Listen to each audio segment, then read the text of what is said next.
Kidlat News Updates.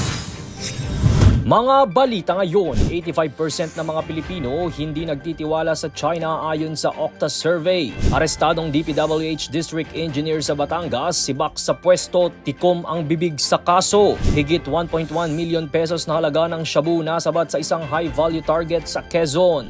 Ako po si Cesar Soriano para ihatid ang mga nangunang balita sa buong kapuluan ngayon. 85% ng mga Pilipino sa bansa ang hindi pinagkakatiwalaan ng China. Ito ay base sa resulta ng tugon ng masa survey ng Okta Research na isinagawa noong Hulyo 12 hanggang 17. 41% ng respondents ang nagsabing no trust at all, habang 44% ang iginiit na sila ay nagbibigay ng not too much trust sa China. 15% lamang ng respondents ang nagsasabing nagtitiwala sila sa China. Mayorya o 76% din ng mga Pinoy ang nakikita ang China bilang pinakamalaking banta sa Pilipinas, partikular na dahil sa mga agresibong aksyon nito sa West Philippine Sea. Suportado rin nila ang paninindigan ng pamahalaan sa aksyon nito sa pagtatanggol sa teritoryo ng bansa.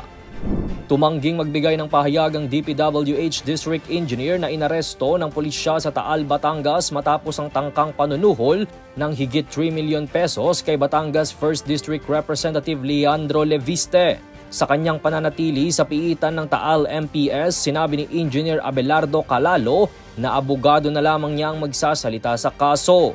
Sinibak na rin siya sa pwesto at isinailalim sa preventive suspension ayon sa statement ng DPWH. Lubos na nakakabahala at seryosong tututukan umano ng DPWH ang mga alegasyon laban sa kanilang engineer. Huli sa aktong nanuhol ng 3.126 million pesos si Calalo kay Kong Leviste na susundan pa umano ng 15 million pesos kapalit ng hindi nito pagsulong ng investigasyon sa maanomalyang proyekto sa 1st District ng Batangas.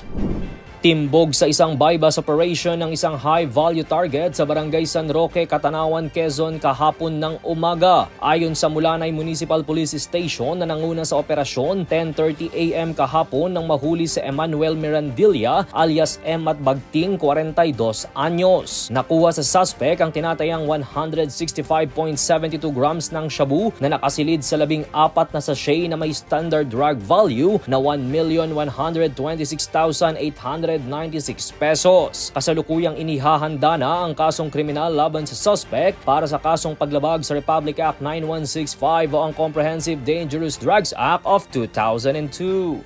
Para sa Kidlat News Channel, ito si Jai Reyes, nag-uulat. Ako po si Cesar Soriano, kasama nyo sa bawat pagputok ng balita.